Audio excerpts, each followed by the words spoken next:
বিশ্বব্যাপী মানুষ প্রচুর পরিমাণে মুরগি মাংস খায়। কেবল 2020 সালে পৃথিবীর মানুষ 7,000 কোটি মুরগি খেয়েছে। 1965 সালে এর সংখ্যা ছিল মাত্র 800 কোটি।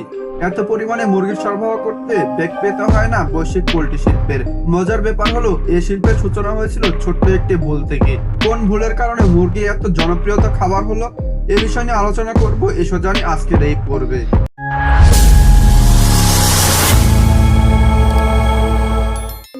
আগে বিশ্বাস করা হতো মুরগিকে আদি মানুষ পোষ মানিয়েছিল মোটামুটি 10,000 বছর আগে, কিন্তু এন্টিকুইটি নামক এক জার্নালে প্রকাশিত নতুন এই গবেষণায় জানা যায় মানুষের সাথে মুরগির নিবিড় সম্পর্ক প্রায় 1500 বছর আগে। দক্ষিণ পূর্ব এশিয়ার ক্রান্তীয় জঙ্গলগুলোর স্থানীয় পাখি ছিল মুরগিগুলো।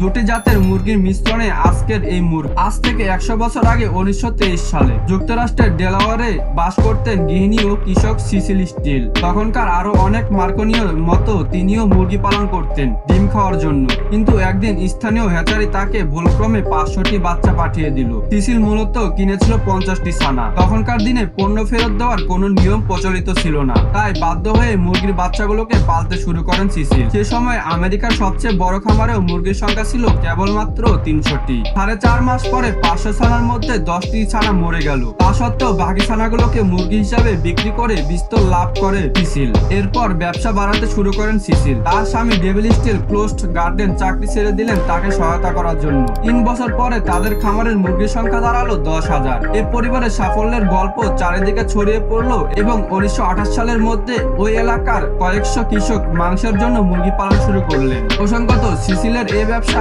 আগে বেশিরভাগ কৃষক মুরগি পালন করতেন কেবল ডিমের জন্য। সিসিলের এই মুরগির ব্যবসার ঘটনা যখন আমেরিকার অর্থনীতির প্রবৃদ্ধি বৃদ্ধি ঘটেছিল, একই সঙ্গে কৃষি পণ্য সংরক্ষণ ও পরিবহনের ক্ষেত্রে উন্নতি হয়েছিল। আর এসবের পাশাপাশি তখন মুদি দোকানগুলোর চেইন গড়ে উঠতে শুরু করেছিল দেশ জুড়ে। কাছাকাছি সময়ে আরেকটি গুরুত্বপূর্ণ আবিষ্কারও পোল্ট্রি শিল্পকে বৃদ্ধি করতে সহায়তা করেছিল। 1922 সালে ভিটামিন ডি আবিষ্কৃত হয়। শীতকালে মুরগিগুলোকে ঘরের ভেতর রাখা হতো, ফলে সূর্য আলো না পাওয়ায় অনেক মুরগি রিটেক্সে ভুগে মারা যেত। রিটেক্স হয় ভিটামিন ডি এর অভাবে। কিন্তু যেই না কৃষকের মুরগির খাদ্যে ভিটামিন ডি মেশানো শুরু করলেন, তখন থেকে তাদের মুরগির সংখ্যা বেড়ে যেতে থাকলো। একই সঙ্গে তারা সারা বছর জুড়ে মুরগি পালন করতে আর কোনো সমস্যার মুখে পড়লেন না। সিসিল স্টিলের মুরগির ভাগ্যের সময়টা যেমন অনুকূলে ছিল, তেমনি ভাবে তার খামারের অবস্থান মুরগি পালনের জন্য অত্যন্ত উপযোগী ছিল। তার খামারটি ছিল ডেনমালভা পেনিনসুলায়। এখানে খালি জমির পরিমাণ ছিল অনেক আর দামে সস্তা। আর এখান থেকে ওয়াশিংটন, বাল্টিমোর, ফিলাডেলফিয়া ও নিউ ইয়র্ক সিটি বেশ দূরে ছিল না।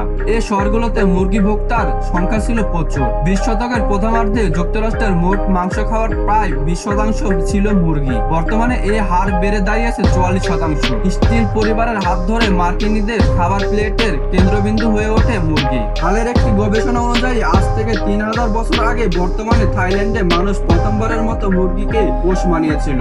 এরপর চীন, ভারত, মধ্যপ্রাচ্য, উত্তর পূর্ব আফ্রিকা, ইতালি ইত্যাদি। প্রত্নতাত্ত্বিকদের ধারণা, মুরগিকে মানুষ প্রথম পোষ মানিয়েছিল মোরগ লড়াইয়ের জন্য, খাদ্য হিসেবে নয়। এমনকি 1940 এর দশক পর্যন্ত গরু ও শূকরের তুলনায় কৃষিখাতে মুরগির অবদান ছিল নিতান্তই সামান্য। স্টিল ও তার সমসাময়িক উদ্যোক্তাদের কল্যাণে মুরগির এ ভূমিকা পরিবর্তন ঘটে। এরপর মুরগির বাচ্চা জন্ম দেওয়া, পালন ইত্যাদির ক্ষেত্রে নতুন নতুন প্রযুক্তি আবিষ্কার হওয়ার পর মুরগির ভূমিকা ডিম পাড়া থেকে বৃহত্তম মাংস উৎপাদনে পরিণত হয়। 1946 সালে মার্কিন বিজ্ঞানী, সরকারি কর্মকর্তা, মাংস উৎপাদনকারী ও স্বেচ্ছাসেবীরা দেশব্যাপী একটি প্রতিযোগিতার আয়োজন করে। দ্য কিচেন অফ টুমরো শীর্ষক ওই প্রতিযোগিতার লক্ষ্য ছিল একটি বড় আকারের মুরগি খুঁজে পাওয়া। তখন মুরগি ডিমের জন্যই পালা হতো, কিন্তু গ্রোসারি চেইন এন্ডোপি চেয়েছিল এমন জাতের মুরগি যেটি বেশি করে মাংস সরবরাহ করতে পারত। 1946 সালে চিকেন অফ টুমরো প্রতিযোগিতায় 40 জন প্রতিযোগীকে হারিয়ে প্রতিযোগিতায় শীর্ষস্থান জিতেছেন ক্যালিফোর্নিয়ার কৃষক চার্লস ভ্যান্টোস।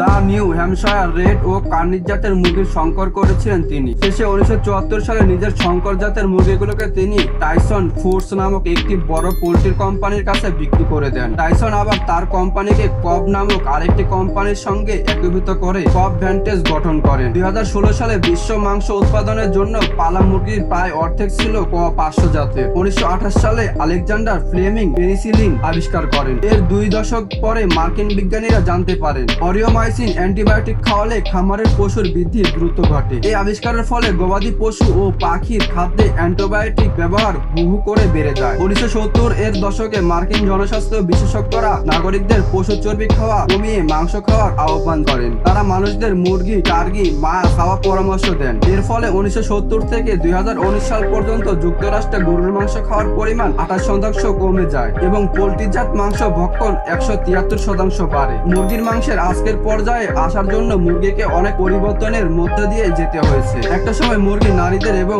গরু পুরুষদের খাবার হিসেবে বিবেচনা করা হতো। প্রাচীন গ্রিসের চিকিৎসক হিপোক্রেটস তার লেখায় লিখেছিলেন মুরগি ছিল দুর্বল মানুষের খাবার।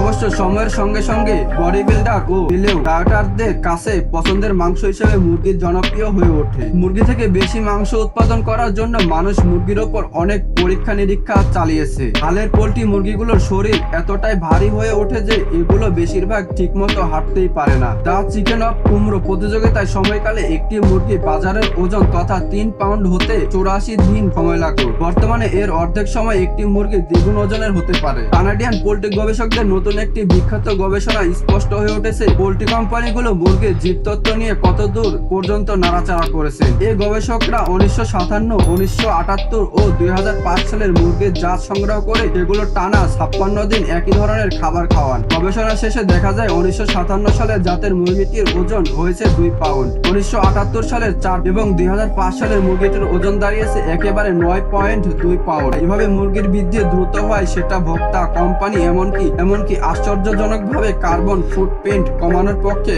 ভালো। কিন্তু এই পদ্ধতি মুরগির স্বাস্থ্যের জন্য মারাত্মক ক্ষতিকর। আর গোমাংসের বদলে মুরগি খাওয়ার পরিমাণ বেড়ে যাওয়ায় মানুষ এখন এককভাবে একটি প্রাণীকে বেশি সংখ্যায় হত্যা করছে। কারণ একটি গরু থেকে যে পরিমাণ মাংস পাওয়া যায় তার সমপরিমাণ মাংসের জন্য 100টি মুরগি জবাই করতে হয়। গত 50 বছরে যুক্তরাষ্ট্রের জনসংখ্যা বাড়লেও গবাদি পশু পালন ও জবাইয়ের সংখ্যা কয়েক মিলিয়ন করে কমেছে। অন্যদিকে বার্ষিক মুরগি জবাইয়ের পরিমাণ 600 কোটি বেড়েছে। ইউনিভার্সিটি অফ মেরিল্যান্ড এর ফলিত পরিবেশগত স্বাস্থ্য বিভাগের অধ্যাপক জ্যাকবি উইলসন মুরগির বিষ্ঠা থেকে কতভাবে পরিবেশ দূষিত হতে পারে তা ব্যাখ্যা করেছেন। এই বিষ্ঠা থাকা নাইট্রেট পানি দূষণ করতে পারে, অ্যামোনিয়া শ্বাস প্রশ্বাসের সমস্যা সৃষ্টি করতে পারে। শত বছর আগে সিসিল স্টিল 50টির বদলে 500টি মুরগি নিয়ে যে চেইন অফ ইভেন্ট শুরু করেছিলেন তা আজ পর্যন্ত সম্পূর্ণ ভিন্ন এক মাত্রায় নিয়ে গেছে। আমাদের কৃষি ও খাদ্য ব্যবস্থায় আমূল পরিবর্তন, পানি ও বায়ু দূষণ এবং মুরগি প্রজাতিটিকে এর সক্ষমতার সর্বস্তরে নিয়ে যাওয়ার পরেও বিশ্বব্যাপী পোল্ট্রি শিল্পের আয়তন বাড়ছে। কারণ মাংস উৎপাদনের অন্যতম সহজ ও কার্যকরী উপায় হচ্ছে এই শিল্প।